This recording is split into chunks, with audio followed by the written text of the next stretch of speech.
ফুৎকার দিয়ে ইসলামকে নিভিয়ে দিতে পারবে না। দলিল সূরা সফের 8 নম্বর আয়াত, ইউরিদুনা লিইউতফিউ নূরাল্লাহি বিআফওয়াহিহিম ওয়াল্লাহু মুতিম্মু নূরিহি ওয়ালাউ কারিহাল কাফিরুন।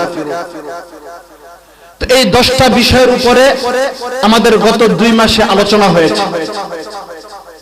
তো এগুলো হলো আমরা জেনেছি ইসলাম সম্পর্কে, ইসলামের অর্থ কি আমরা জেনেছি, ইসলাম প্রাচীন ধর্ম, ইসলাম সর্বজনীন ধর্ম, ইসলাম শান্তির ধর্ম, ইসলাম স্বয়ংসম্পূর্ণ ধর্ম, এগুলো আমরা জেনেছি।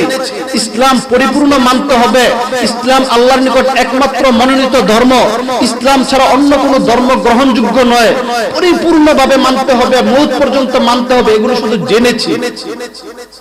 এই জানার পরে কাজ কি আমাদের? কি বলেন, জানার পরে কাজের প্রয়োজন আছে না? আমরা শুধু জানলাম যে ইসলাম শান্তির ধর্ম, স্বয়ংসম্পূর্ণ ধর্ম, কিন্তু আমরা করব কি?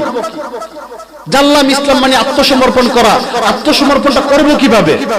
এই আত্মসমর্পণ করার জন্য আমার কি প্রয়োজন? মওত পর্যন্ত অটল অবিচল থাকার জন্য আমার কি প্রয়োজন? আল্লাহ তাআলা আয়াত নাযিল করেছেন, লাকাদ কানা লাকুম ফি রাসূলিল্লাহি উসওয়াতুন হাসানাহ। এই দুনিয়ার মানুষেরা, এই দুনিয়ার মুসলমানেরা, তোমরা দেখো এই রাসূলের মধ্যে হলো তোমাদের জন্য উত্তম নমুনা, উত্তম আদর্শ। দেখো এই দ্বীনের জন্য, এই দ্বীনকে তোমাদের পর্যন্ত পৌঁছানোর জন্য কি পরিমাণ কুরবানি, কি পরিমাণ ত্যাগ রাসূল সাল্লাল্লাহু আলাইহি ওয়াসাল্লাম তোমাদের সামনে দিচ্ছে।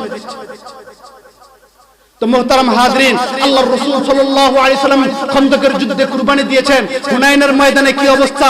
হুনাইনের ময়দানে 4000 তীরের মাঝখানে 4000 একসাথে তীর আল্লাহর রাসূলের মাঝখানে, আল্লাহর রাসূলের দিকে আসছে।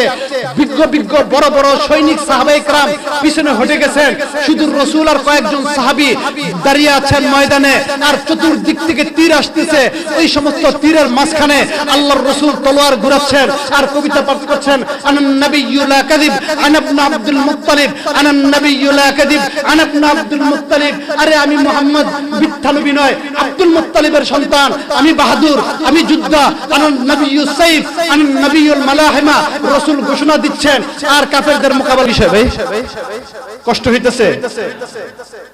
5টা বিষয় আপনাদের সামনে আলোচনা করব, যে এই 5টা বিষয় হলো আমাদের করণীয়। এই 5টা বিষয় যদি আমরা করি তাহলে আমরা ইসলামের উপর অটল অবিচল থাকতে পারবো। আল্লাহর একমাত্র মনোনীত দিন, যে দিন ছাড়া অন্য কোনো দিন আল্লাহর নিকট গ্রহণযোগ্য নয়, এই দিনের উপরে মুসিবত সুখ সর্ব অবস্থায় অটল অবিচল থাকতে পারবো। কয় কাজ করলে? 5টা কাজ যদি আমরা করতে পারি, 5 কাজের উপর যদি আমরা জমে থাকতে পারি, তাহলে আমরা ইসলামের উপর অটল অবিচল থাকতে পারবো।